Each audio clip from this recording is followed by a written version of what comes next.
Satu kitab yang judulnya Nawaqidul Islam, yang membatalkan keislaman seseorang. Nawaqid, naqidun atau nawaqid jama'ah, hal-hal yang membatalkan Islam, hal-hal yang membatalkan keislaman seseorang. Ada nawaqidul iman, ada juga nawaqidul Islam. Ada yang membatalkan iman, ada juga yang membatalkan keislaman. Dan ada juga yang mengatakan nawaqidus syahadah, yang membatalkan syahadat. Jadi banyak hal. Yang pertama, yang membatalkan syahadat, kata Said Hawa, yang membatalkan syahadat 20.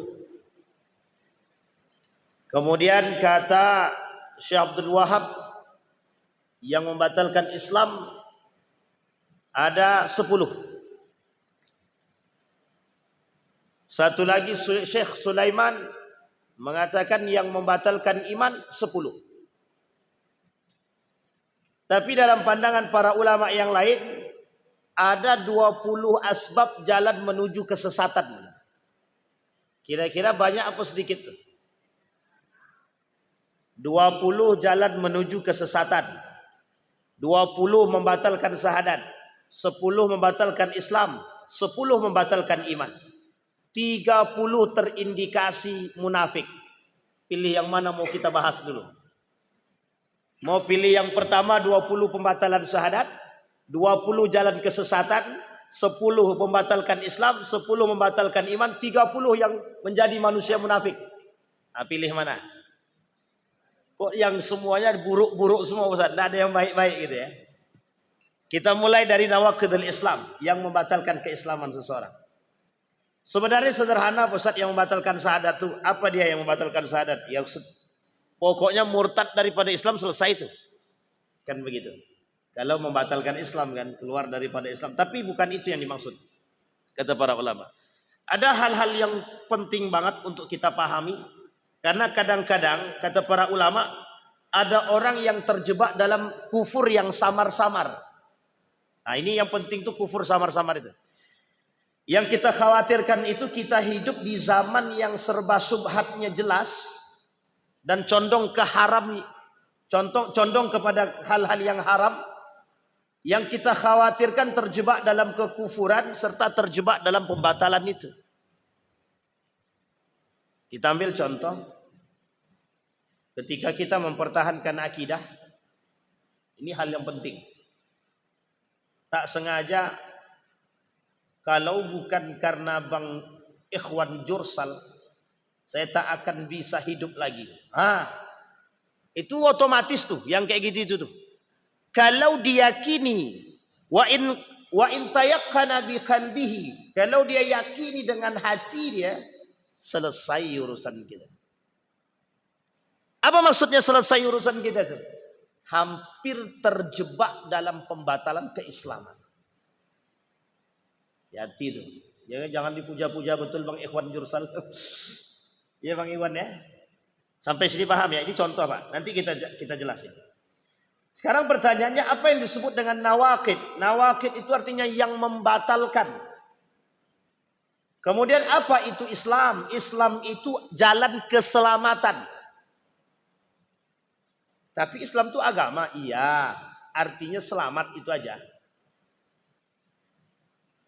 Aslamtu li rabbil alamin.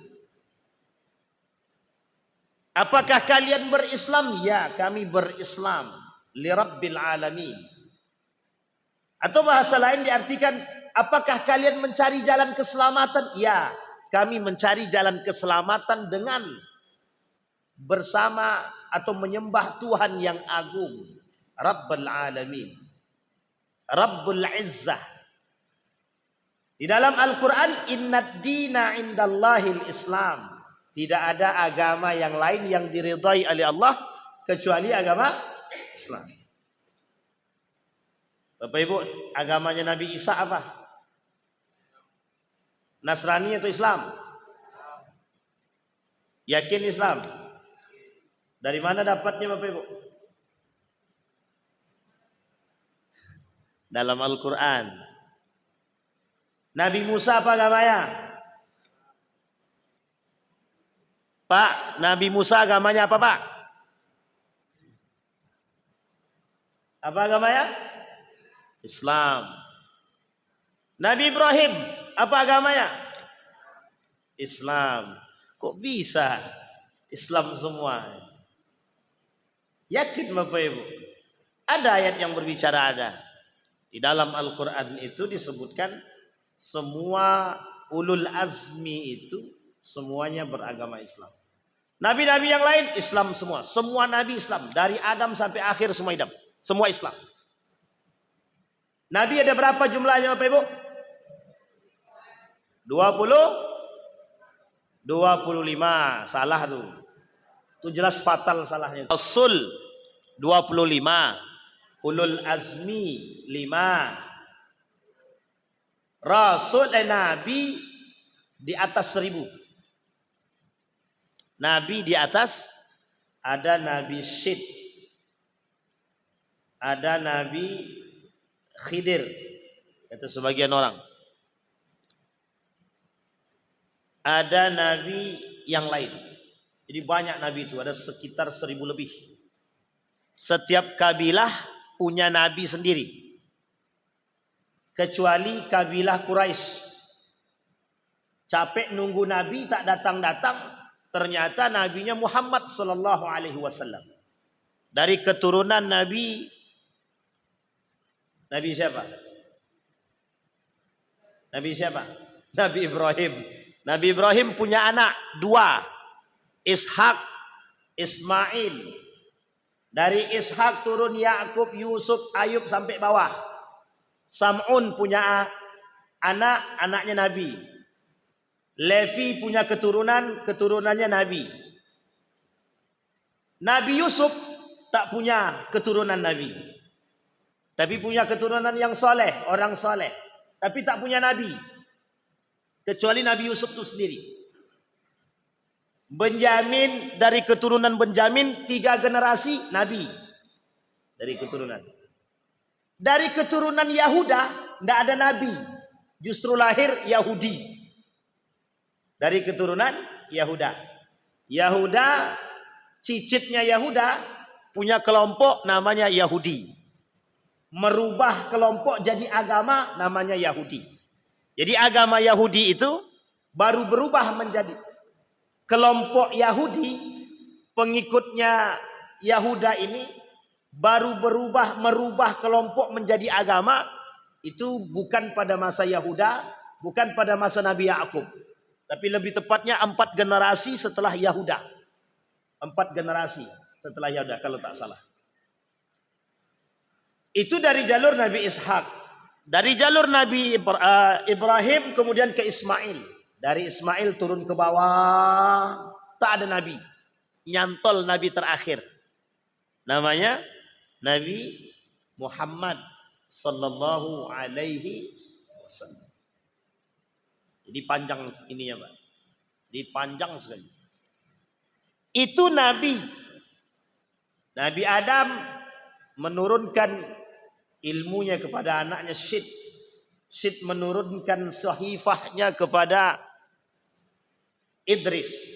Ahli tulisan. Idris punya keturunan ke bawah. Semua Nabi beragama Islam. Semua Nabi beragama Islam. Lah terus kenapa ada Yahudi, ada Nasrani, ada Majusi? 3 ini bukan agama yang datang dari Allah, bukan. Tapi 3 ini agama yang diagamakan, kelompok yang diagamakan. Majusi, Persia, Iran sekarang. Jadi Iran sekarang itu agama asalnya Majusi, Zoroaster, penyembah api. Sampai sekarang ke Ustaz, wallahu a'lam bishawab. Nasrani dan Yahudi masuk dalam kategori ahlul kuffar, orang kafir. Majusi masuk dalam kategori musyrikun. Di dalam Al-Quran ada dua kalimat. Kafirun, musyrikun, mu'minun, muslimun. Oke? Orang kafir dalam Al-Quran itu merujuk pada dua hal. Satu, Yahudi. Dua, Nasrani. Yang ketiga, kafir Quraisy. Sampai sini paham ya? Yang ketiga siapa? Kafir Quraisy. Jadi sebenarnya kafir itu cuma itu. Yang dikatakan kafir itu cuma tiga itu. Kafir Quraisy karena ada sindikat Quraisynya. Orang kafir yang menutupi diri daripada kebenaran Islam. Namanya kafir Quraisy. Yang kedua ada Yahudi. Yang ketiga ada Nasrani. Ketiga-tiganya dari satu kabilah nenek moyang yang sama. Yahudi Nasrani kalau dirujuk ke atas Bani Israel semua. Kafir Quraisy ditarik ke atas Bani Israel juga. Sampai di sini bisa dipahami Bapak. Tapi kenapa Majusi dikategorikan kepada musyrikun? Maka kata sebagian ulama mengatakan selain dari Yahudi, Nasrani, kafir Quraisy, semua itu musyrikun. Termasuk orang-orang yang hari ini tidak memeluk Islam. Sampai sini paham ya? Termasuk hari ini orang-orang yang tidak memeluk Islam. Kalau kita merujuk kepada kitab yang Allah turunkan, Zabur, Taurat, Injil, ketiga-tiga ini datang dari Allah, disempurnakan oleh kitab yang terakhir, namanya Al-Quran. Ketiga-tiga kitab mengandung setidaknya tiga makna. Tentang tiga isi. Tentang tauhid. Tentang nabi. Tentang syariat. Ketiga-tiganya. Al-Quran berbicara tentang semuanya. Baik itu tauhid. Baik itu muamalah. Baik itu syariat. Baik itu tradisi. Baik itu apapun. Islam, Al-Quran berbicara tentang hal tersebut. Kita ambil contoh. Islam berbicara tentang tradisi jahiliyah yang tidak percaya kepada Allah. Allah sebutkan di dalam Al-Quran zannal jahiliyah. Kebiasaan orang jahiliyah. Jadi kalau ada orang sekarang tak percaya pada Allah, beda tipis dengan orang jahiliyah. Tapi jahiliyah dulu tidak masuk Islam. Jahiliyah sekarang orang Islam. Orang Islam tapi tak percaya sama Tuhan dia. Itu gimana konsepnya? Ada orang Islam tapi tak percaya kepada Tuhannya sendiri. Sampai sini paham ya Pak? Ini disebut dengan jahiliyah. Tapi jahiliyah dahulu dikenalkan Islam, diperintahkan untuk menyembah Allah, mereka menolak. Berarti mereka tidak masuk Islam. Berarti posisinya mereka tidak masuk Islam, tapi mereka tidak mau menyembah kepada Allah. Bedanya dengan sekarang, mereka Muslim, percaya masuk Islam itu kunci awalnya syahadat. Asyhadu an la ilaha illallah. Bersaksi bahwa tiada Tuhan selain Allah. Uniknya tak percaya sama Allah. Kira-kira mana yang lebih jahiliyah? Yang dulu atau sekarang? Lebih jahiliyah dulu apa sekarang? Lebih jahiliyah sekarang. Dulu tak mengerti, sekarang mengerti. Orang tak mengerti, tak menyembah. Sekarang orang mengerti yang tak mau menyembah. Itu lebih jahiliyah daripada jahiliyah sebenarnya.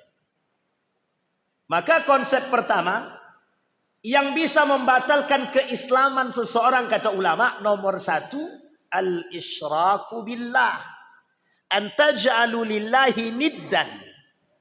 Orang yang batal keislamannya, nanti kita lihat maksud daripada pembatalan tersebut dan konsekuensinya apa.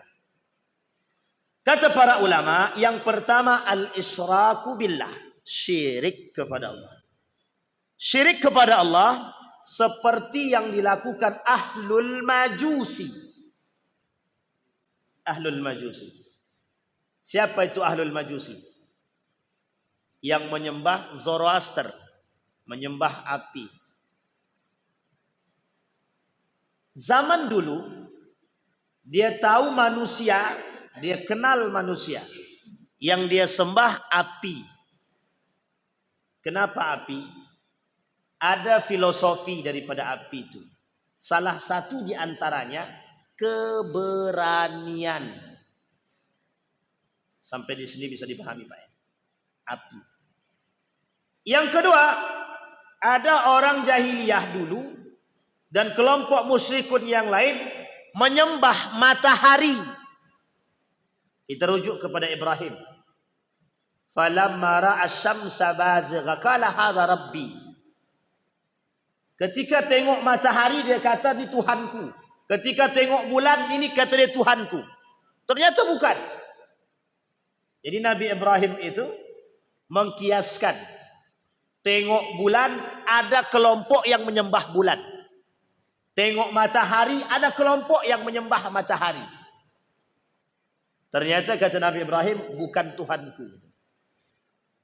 Lah kok Tuhan bisa hilang? Kata. Tuhan kok bisa hilang? Maka konsep pertama al-isyraku billah, syirik kepada Allah. Ini kalau kita kaji syirik ini sampai selesai tak sampai beberapa pertemuan tak selesai. Tapi saya singkat aja. Syirik ada dua, kecil dan besar. Syirik besar itu menyembah pohon, menyembah matahari, menyembah hewan, menyembah patung dan yang lain sebagainya. Semua yang disembah. Sampai sini paham? Apa harapan daripada sembahan itu? Mengakui keberadaan Tuhan yang lain selain daripada Allah. Nabi Musa alaihissalam punya pengikutnya, selesai daripada kejaran Fir'aun, dia kata, Musa, kami capek loh begini. Biasanya kami ada Tuhan yang kami sembah, sekarang tak ada dan Tuhan kami tak nampak. Buatkan kami patung binatang yang bisa kami sembah. Tengok tuh orang tuh ada yang disembahnya. Kata Nabi Musa, kalian lebih baik daripada mereka. Lebih beruntung daripada mereka. Kita rujuk. Asyirku billah, al-isyraku billah. Ternyata Bapak Ibu sekalian yang berbahagia, kata Buya Hamka, ada yang lebih parah daripada itu. Namanya syirik modern. Yang disembah duit, jabatan, manusia, dan semua. Ini singkat aja, saya tak perlu panjang di situ. Yang kedua ada namanya syirkul asghar, syirik kecil. Asyirkul asghar, syirik kecil. Syirik kecil kalau ditumpuk-tumpuk jadi besar juga, jadi banyak. Jadi penyakit. Riya, sombong, angkuh, manan, takabur, sum'ah, selalu ingin didengar. Sama Pak, itu semua syirik kecil namanya. Syirik-syirik kecil ini, man shalla yura'i faqad asyraka, wa man sama yura'i faqad asyraka. Orang yang sholat pengen dilihat syirik, orang yang puasa pengen dipuji syirik, orang yang sedekah pengen disebut namanya syirik. Syirik kecil. Nah, sekarang kita rujuk kepada makna nawakid tadi. Nah, sekarang pertanyaannya Ustaz, apa arti nawakid itu? Nawakid itu artinya yang membatalkan. Sekarang pertanyaannya apa konsekuensi daripada pembatalan keislaman? Ada dua. Satu, irtadda an dinihi. Yang kedua, habitat a'maluhum. Apa maksudnya nih? Yang ketiga, al-kufru. Yang pertama, irtadda an dinihi. Ada orang yang keluar daripada Islam ketika melakukan perbuatan-perbuatan tertentu. Orang yang mengakui ada Tuhan selain daripada Allah terjebak dalam satu langkah lagi, dia bisa menjadi murtad. Siapa contohnya? Pemain film Sang Pencerah, Lukman Sardi. Selesai jadi Ahmad Dahlan, besoknya murtad deh. Ya paham ya? Banyak artis-artis yang murtad kan? Jangan diikuti artisnya gitu. Dan jangan diikuti murtadnya juga. Yang kedua, habitat a'maluhum. Amal ibadah mereka Allah hapus. 70 tahun hidup dalam ibadah yang baik, tahajud tak pernah tinggal. Pas umur 71 tahun ingin melakukan acara pernikahan ke 70 tahun. Misal dia mau nikah lagi gitu. Atau mau mengadakan ulang tahun 70 tahun pernikahan misalnya. Karena sudah pasang tenda, datang dia ke dukun. Bang dukun, tolong jangan sampai hujan nanti pesta pernikahan saya atau pesta ulang tahun saya. 70 tahun itu, yang tadinya rajin ke masjid, tidak ada gunanya sama sekali. Sama sekali tidak ada. Satu sisa pun tak ada. Habis. Karena dalam hadis Nabi, man atakahinan fatasaddaqa bima qala faqad kafara. Orang yang datang ke dukun, mempercayai perkataan dukun, dan dia bersama dengan dukun itu, faqad kafara, kafir. Kafir di sini menjadi poin penting bagi para ulama. Apakah dia murtad daripada Islam ataukah dia berada pada posisi kufur. Kira-kira. Sensitif enggak persoalan akidahnya? Salah omong diyakini oleh hati, rusak amal ibadah kita. Itu kalau salah ngomong. Pokoknya tidak ada obat yang paling mujarab di muka bumi ini selain daripada obat si fulan bin fulan. Hancur dah amal ibadah dia semuanya. Coba. Kira-kira Bapak Ibu makan tanpa doa itu bagaimana hukumnya? Kapan-kapan tuh dibahas yang begitu-begitu. Sehingga perbuatan yang sederhana terkadang mengantarkan kita terjebak dalam syirik. Hari gini nak, mana ada orang sholat bisa buat orang kenyang. Hati-hati kalau berbicara, hati-hati. Jangan membandingkan kenyang dengan sholat. Orang yang tak percaya dengan Allah, rusak akidah dia, rusak, udah rusak. Ustaz, Pak, Bapak yakin dengan Allah? Setelah saya nikahkan anak Bapak, insya Allah Allah akan bukakan rezeki saya untuk bekerja. Kau kira anakku makan angin? Kata bapak deh. Rusak akidah bapak deh. Rusak. Dia tak percaya sama Allah. Tapi kalau dia menolak baik-baik, mohon maaf, bukan kami tak percaya dengan Allah. Tapi kami berpikir realistis, sama aja, beda tipis saja itu. Jangan bersembunyi di balik bahasa. Sebenarnya menolak memang tak percaya, cuman karena tak pengen dibilang seperti itu. Poinnya paham ya Bapak Ibu ya? Di hati-hati Pak. Itu habis amal ibadah dia. Nabi bilang banyak yang membatalkan itu Pak. Yang menghapus amal ibadah kita tuh banyak. Selain daripada syirik tuh banyak. Riya, gibah, zalim, qazwatul qalbi, hati yang rusak. Itu bisa menghapus amal ibadah. Jadi jangan sembarangan Pak. Bapak Ibu nyakitin orang lain bisa menghapus ibadah Bapak Ibu. Bahkan bisa jadi bangkrut loh. Jangan tunjuk-tunjuk. Habis ini minta maaf aja, selesai. Sampai sini paham. Baik. Yang ketiga, tadi konsekuensinya ya, konsekuensi dari pembatalan keislaman. Yang ketiga, kufur. Kufur itu apa maksudnya? Sebenarnya satu makna dengan yang tadi. Kufur, dia tidak kafir. Dia tidak keluar daripada Islam. Tapi amal ibadah dia sama dengan perilakunya orang-orang yang kafir. Misal. Orang kafir percaya enggak sama Islam? Orang kafir percaya sama Allah atau tidak? Tidak percaya. Pertanyaannya, amal ibadah orang kafir pasti Allah terima atau tidak? Ada kalimat begini yang enggak terima dengan kata-kata ini, Pak. Ada orang yang mengatakan orang kafir yang baik tidak akan masuk surga. Itu orang-orang yang sangat rusak akal fikirannya. Sekarang saya tanya, dalam konsep agama kita, orang tidak masuk Islam, tidak bersyahadat, dia mengakukan amal soleh, amal baik, dibuatnya jalan, dibuatnya kamar mandi untuk bapak ibu yang sholat, gitu kan?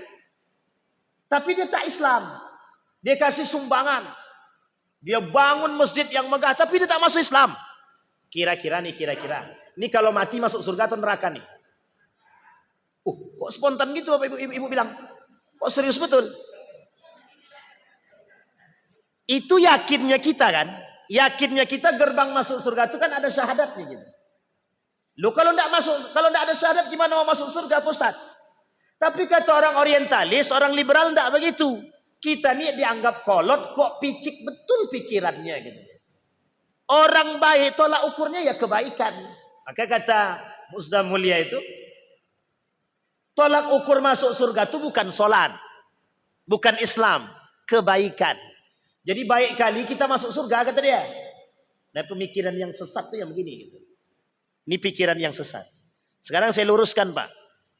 Sebaik-baiknya kafir mati masuk neraka. Tapi kalau dia mati dalam keadaan Islam, ya tidak kafir lagi dia. Sampai ini paham ya? Seburuk-buruknya Muslim, dia tak mati dalam keadaan kafir, mati masuk surga. Jadi kan kami pasti masuk surga Ustaz. Kalau gitu kami buruk aja lah. Tidak. Hati-hati, dalam perbuatan buruk bisa menjebak seseorang dalam perbuatan syirik. Innallaha la yaghfiru an yushraka bih wa yaghfiru ma duna dzalika liman yasha. Ada satu dosa yang tidak diampuni, ada dua dosa yang tidak diampuni oleh Allah. Apa dosanya? Satu, syirik. Yang kedua, uququl walidain. Orang yang durhaka sama orang tuanya sampai dia bertobat, tidak akan Allah terima amal ibadahnya. Orang yang mohon maaf, orang yang syirik kepada Allah, mati dalam keadaan syirik, khalidina fih. Orang syirik, dosanya tidak diampunkan oleh Allah. Tidak diampuni Pak. Kalau dia mati dalam keadaan syirik, ingat di kalimat bawahnya, mati dalam keadaan syirik, maka masuk ke dalam neraka, abadi di dalam neraka. Orang durhaka kepada orang tua, sampai mati tetap durhaka sama orang tua, abadi dalam neraka. Nah, sekarang kita kasih garis bawahnya. Kalau kedua-dua ini sebelum mati dia bertaubat dia kepada Allah, Allah hapus dosa mereka. Sampai di sini bisa dipahami. Tapi dosa yang tidak diampuni, maksudnya yang tidak diampuni begini. Kalau dia tidak bertaubat sampai akhir hayat, dia kekal di neraka. Tapi misal bapak ibu mencuri, dicuci, selesai dicuci, masuk surga balik. Sampai sini paham. Tapi syirik, tidak ada cuci-cucian, otomatis kekal di dalam langsung. Sampai kalau dia sebelum mati dia bertaubat. Ini pemahaman para ulama. Tidak mungkin Allah tidak menurunkan sifat rahmat dia bagi pelaku dosa sekalipun dosa yang dia buat besar. Sampai di sini bisa dipahami? Itu syirik.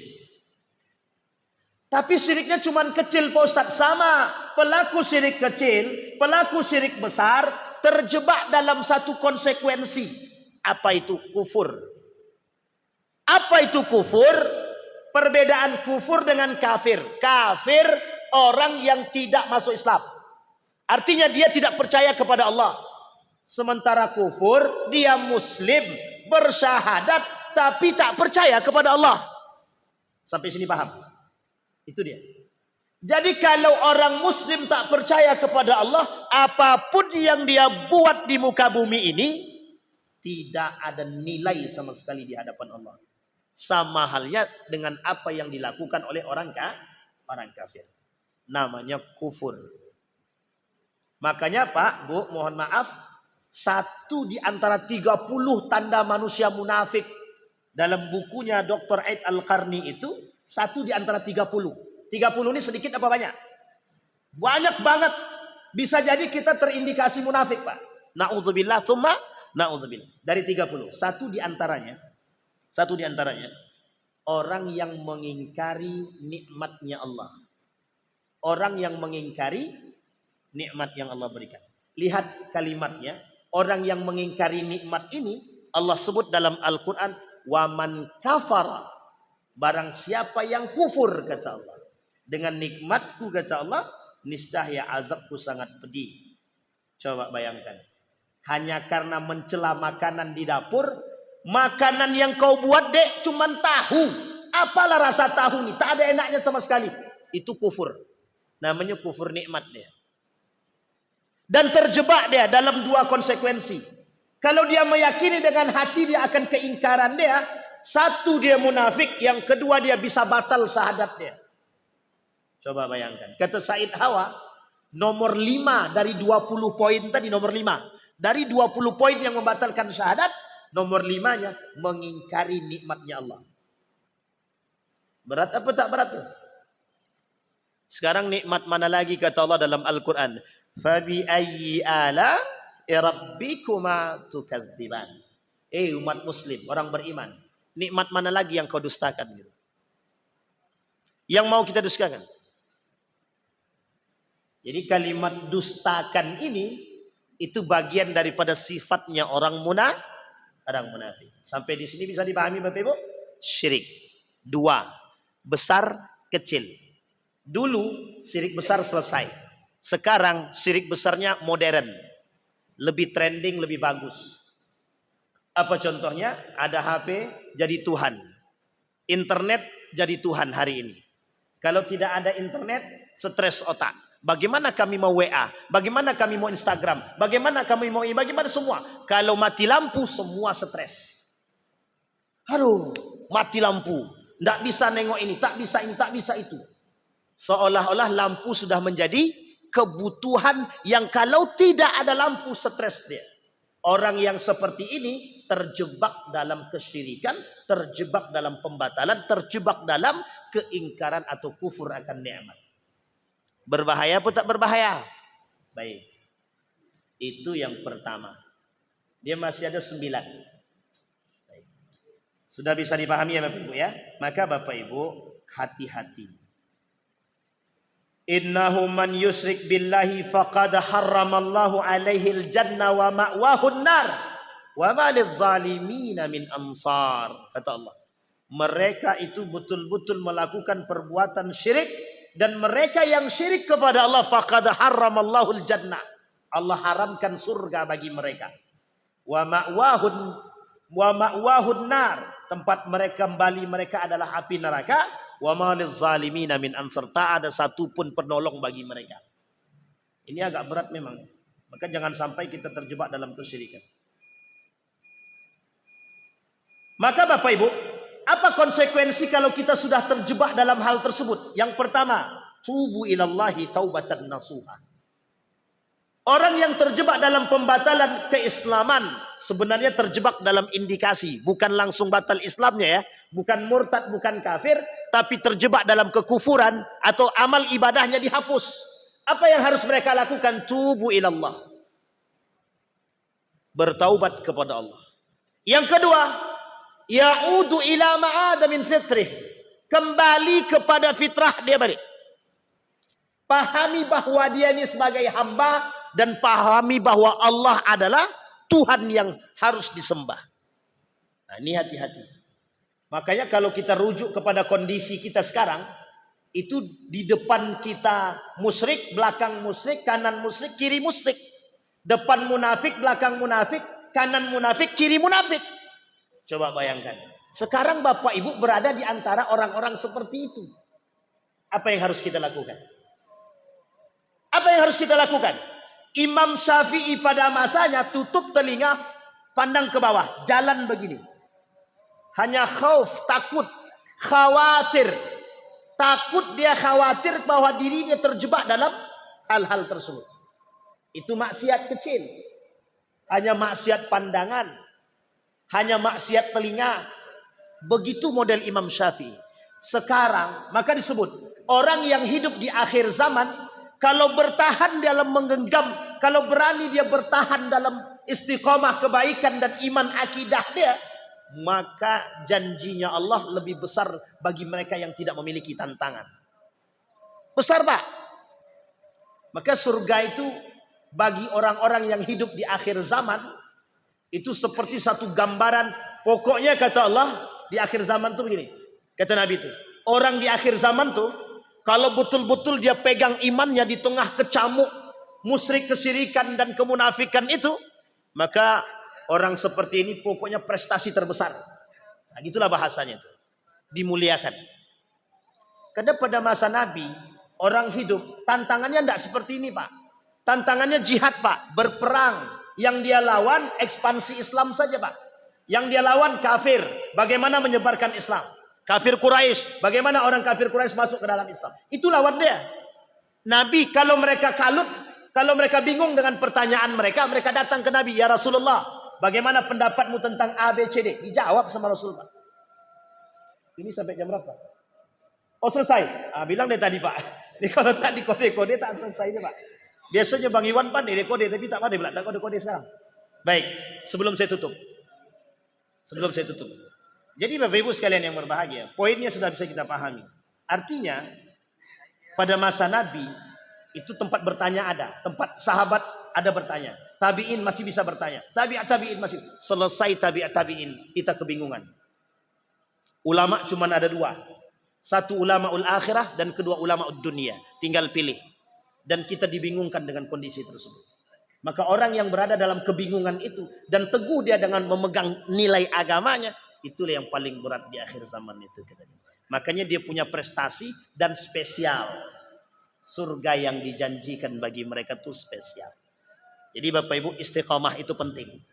Maka konsepnya kalau kita pelajari istiqamah itu, oh beratnya, na'udzubillah, beratnya. Sudah istiqomah 40 hari kita ke masjid, tiba-tiba datang kawan, oh ayo kita main futsal, katanya. Hilang kisah.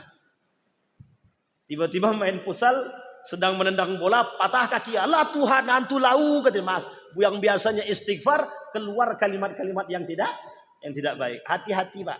Hati-hati. Syirik ini selalu mengintai kita. Jadi syirik ini bukan kita yang mengintai syirik, tapi syirik mengintai kita. Karena janjinya iblis kepada Allah, diberikan umur sampai hari kiamat untuk mengajak anak-anak keturunan Adam ke jalan yang mereka tempuh. Jadi Bapak Ibu tinggal pilih, mau ikut mereka atau ikut Nabi kita lah. Jalan fitrahnya umat muslim. Fa'akim wajhaka lid-dini hanifa fitratallaha fataran nas alaih. Mudah-mudahan ada manfaat. Fa'tabiru ya ulil absar la'allakum tuflihun. Assalamualaikum warahmatullahi wabarakatuh.